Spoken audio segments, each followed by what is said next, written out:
I think this is actually one of the most misreported things from the last couple of days. If you go back and check the tapes, Donald Trump didn't say he was giving them 2 weeks. He said, I'll make a decision within 2 weeks. And that is a key difference. Donald Trump did not say this was going to happen in 2 weeks' time. It was within 2 weeks.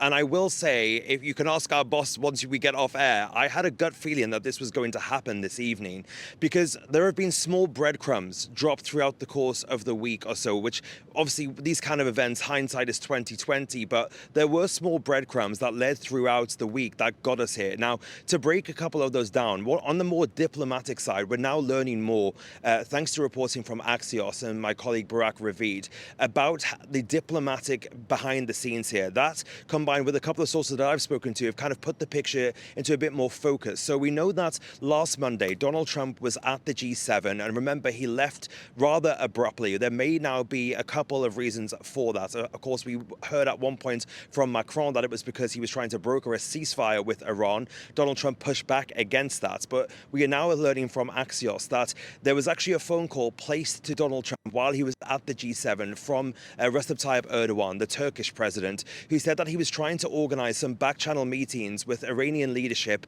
and the US. Now, these talks from the Iranian side had to get signed off from the Supreme Leader himself, who had gone into hiding into a bunker and was only communicating through a trusted aide. So therefore, these talks never officially got signed off on. But the US was taking these talks so seriously that Donald Trump even said that he would fly to Istanbul himself if he had to go to these talks.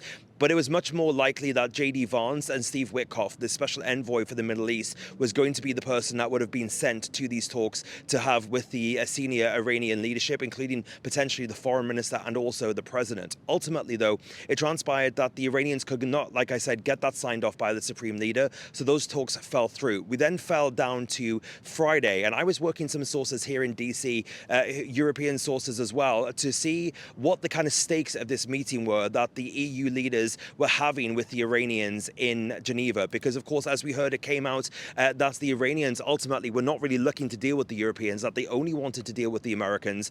But the Europeans had been told by the Americans. Dave Lammy, the Foreign Secretary for the United Kingdom, was here at the White House speaking to Marco Rubio the day before those talks took place. And we now know that in that meeting, Marco Rubio basically briefed Lammy on what he expected to come out of this meeting and signs to look for. And I think it's fair to say that from discussions that I'm having off the record with sources, that the kind of vibe was that the Americans wanted to get a sense from the Iranians through the Europeans where these negotiations stood and whether there was a real chance of something actually happening here.